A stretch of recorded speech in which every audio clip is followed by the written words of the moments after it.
নমস্কার, আমি বীণা দে। আমি গত 4 থেকে 5 বছর ধরে এই রাস্তার কুকুরদেরকে নিয়ে কাজ করছি। ওদের ভ্যাকসিন, স্টেরিলাইজেশন, ট্রিটমেন্ট, ফিডিং সব কিছু আমি একা একাই করার চেষ্টা করি, সবার হেল্প নিয়ে। আমি যতটুকু সামর্থ্য ততটুকু দিই, বাকিটা সবার হেল্প নিয়েই করি। তো এই 1 সপ্তাহ আগে যেটা হয়েছিল, আমার বাড়ির সামনে যে 6টা রাস্তার কুকুর থাকে আর কি, ওরা বাড়ির সামনে থাকে, ওদের জন্য আমাকে যারা হেল্প করে তারাই একটা চালা বানিয়ে দিয়েছে ওদের থাকার জন্য, কারণ ওদের থাকার জায়গা নেই বৃষ্টির সময়। তো ওই 6 জনের মধ্যে 4 জন কি 5 জন দুটো ছাগলকে পরপর মেরে ফেলে। তো মেরে ফেলার পর যাদের ছাগল তারা এসেছিলো আমার কাছে, আমি ওনাদেরকে আর কি অনেকটাই বোঝানোর চেষ্টা করেছি যে ছাগলগুলো যখন বাইরে বেরোবে তাদেরকে যেন একটু চোখে চোখে রাখে, কিন্তু ওনারা বুঝতে চাননি। আর আমি তো রাস্তার কুকুরদেরকে বাড়ির মধ্যে রাখতে পারবো না, ওনাদের বক্তব্য আমাকে রাস্তার কুকুরদেরকে বাড়ির মধ্যে রাখতে হবে বা যাদেরকে ফিডিং করায় তাদেরকে বাড়ির মধ্যে এনে ফিডিং করাতে হবে, কিন্তু সেটা তো সম্ভব নয় আমার পক্ষে। ওনারা পঞ্চায়েতে মাস পিটিশন জমা দিয়েছিল। আমরা শুনলাম আপনাকে মারধর করেছে। হ্যাঁ, মাস পিটিশন জমা দেওয়ার পরে পঞ্চায়েত প্রধান, উপপ্রধান বা আরও কয়েকজন আসেন। সেই সময় ওনাদের সামনেই আমার চুলের মুঠি ধরেন, এমনকি অনেক গালিগালাজ তো হয়েইছে। তখন ম্যাডাম বলে দিয়ে যান যে ওদের ফিডিং, ট্রিটমেন্ট সমস্ত কিছু বন্ধ করতে হবে। তো সেইভাবে আমি খাওয়াতে বেরোইনি, কারণ যেহেতু প্রধানের সামনে আমাকে মারা হয়েছে, সেখানে তো ফাঁকা পেলে মারতেই পারে। প্রধান কিছু বলেননি? হ্যাঁ, উনি প্রতিবাদ করেছিলেন যে আমাদের সামনে কেন মারা হবে এইভাবে, আমাদেরকে তো ডেকেছিলেন একটা ফয়সালা করার জন্য, তো কেন মারলেন। ওনারা অবশ্যই প্রতিবাদ করেছেন। আপনি থানায় জানিয়েছিলেন? না, আমি থানায় জানাইনি, কারণ এখানে যেহেতু প্রধান, উপপ্রধান সবাই যুক্ত আছেন, তো তার জন্য আমি থানায় জানাইনি, ওনাদের উপরেই ছেড়ে দিয়েছিলাম। কিন্তু আমাকে যারা হেল্প করেন, আমি যাদের হেল্প নিয়ে এই কাজটা করছি, ওনারা আমার কাছে কৈফত করেন যে বাচ্চাদের ট্রিটমেন্ট যেগুলো আছে করা হচ্ছে সেগুলোর আপডেট কী বা ফিডিং কেমন চলছে। তা আমি বলি না, এগুলো সব আমার ফিডিং বন্ধ হওয়ার জন্য আপডেট নিতে চাই। একটা প্যারালাইসিস ডগ ছিল, সেটা ট্রিটমেন্ট চলছিল, সেটা তো মারা গেছে, কিছু করার নেই, কারণ ও তো প্যারালাইসিস ছিল, বাইরে বেরিয়ে খাবার খুঁজে খেতে পারবে না। তো আমিও খাওয়াতে যাইনি, খাবার যেহেতু বন্ধ ছিল, ও মারা গেছে। বাকি অ্যাক্সিডেন্ট কেস ছিল, সেটারও খুব খারাপ অবস্থা।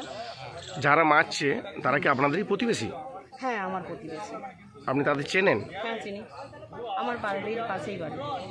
তো এর আগেও অনেকবার এরকম ঘটনা হয়েছে, কুকুরকে মারা বা গায়ে গরম জল ঢেলে দেওয়া। আমি সামান্য প্রতিবাদ করেছিলাম, তো যখন শোনেনি ওরা, এর আগে আমাকে মারধরও করার চেষ্টা করেছে, রেপ করার হুমকি পর্যন্ত দিয়েছে। তো তখন আমি থানায় জানিয়েছিলাম, কিন্তু এবারে আমি থানায় জানাইনি, কারণ পঞ্চায়েত প্রধান নিজে যুক্ত আছেন, এই জন্য আমি জানাইনি থানাতে। আমি গড়বেতা 11 নম্বর অঞ্চলের প্রধান। প্রথমে যে ঘটনা ঘটে, ইনি যে বীণা দে আছে এখানে, যে এনজিওর সঙ্গে ও কুকুরের দেখাশোনা করে, কাজটা ভালো করে, আমরা খারাপ নিশ্চয়ই বলবো না।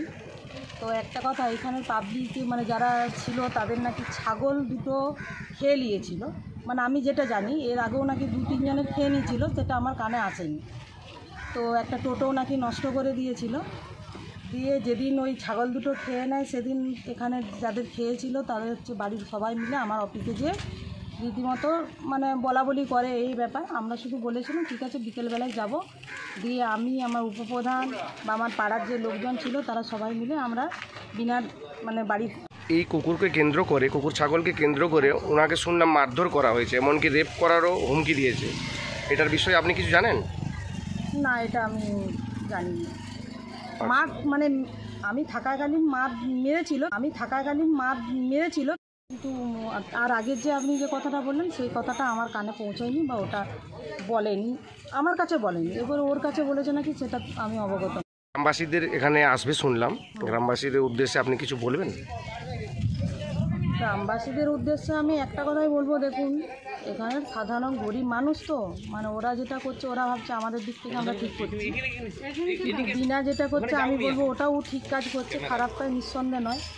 কিন্তু আমি এটাই বিচার চাইবো যে দুদিকটাই ঠিক রেখে যেমন কাজটা হয় আর কি। ওকে, ধন্যবাদ।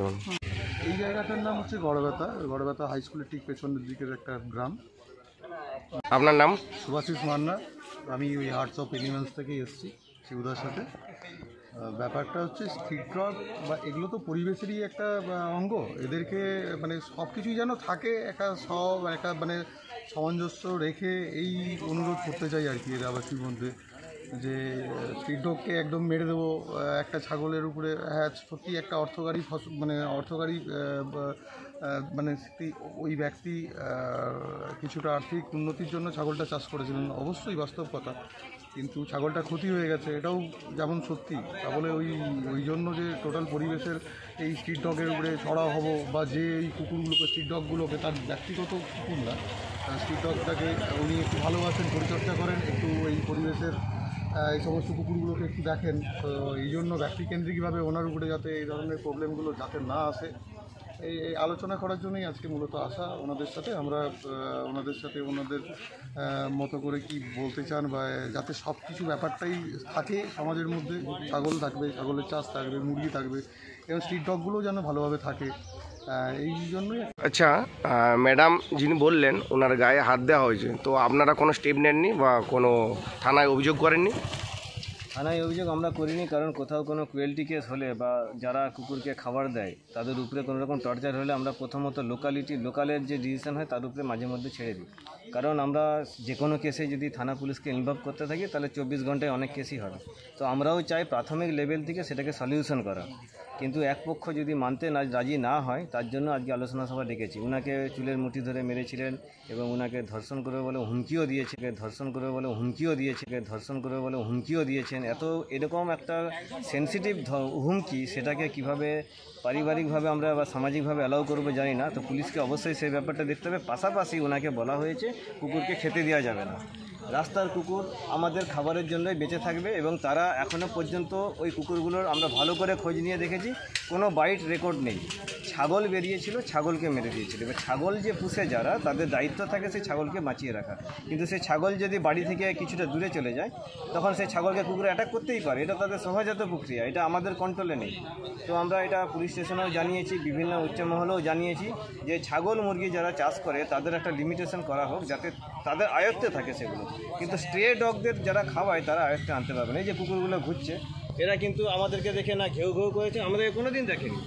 ওদেরকে আমরা যদি একটু খাবার দিই, একটু সময় দিই, একটু ভালোবাসা দিই, কোনো ক্ষতি হবে না। কিন্তু কুকুর বিড়ালকে দেখলে মারছে, ছাগলকে দেখলে মারছে, আবার কুকুরকে যদি অন্যান্য প্রাণী দেখে তারা মারছে। রাস্তায় গরু ঘুরে বেড়াচ্ছে, কুকুর ঘুরে বেড়াচ্ছে, সেগুলোর কোনো স্টেপ কোনো নেওয়া হচ্ছে না। অথচ যারা কেয়ার গিভার্স, যারা মানবিকতার দিক চেয়ে যারা কুকুরকে সেবা করছে, তাদের উপরে মানুষ দিনকে দিন চড়াও হচ্ছে, এবং এই চড়াও থেকে সেই জায়গাটা একটা ভায়োলেন্সের সৃষ্টি হচ্ছে। তাই আমরা কর্তৃপক্ষের কাছে জানাতে চাইব যে যাতে স্ট্রে ডগগুলো নিয়মিত খাবার আর চিকিৎসা আর ভ্যাকসিন এগুলো পায়, এবং যিনি খাওয়াচ্ছেন উনি কিন্তু বাইরে কি ঘটনা হচ্ছে তার জন্য রেসপন্সিবল কখনোই হবেন না, কারণ ওনার কুকুর নয়, ওটা স্ট্রে ডগ।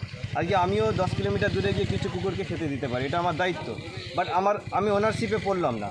তবে তার পরিপ্রেক্ষিতে যদি এদের উপরে কোনো রকম টর্চার হয়, তার জন্য কোনো এনজিও বা গ্রুপের দরকার হয় না। ইন্ডিভিজুয়ালি যে কেউ থানায় কমপ্লেন করতে পারে যে এই কুকুরটাকে ও মেরেছে। আপনার নাম? আইনি পদক্ষেপ নেওয়া যেতে পারে। আপনার নাম? আমার নাম শিবু রানা। আপনার বাড়ি এখানেই? মিদনাপুরে বাড়ি। আমরা হার্টস অফ অ্যানিমেলস থেকে এসেছি।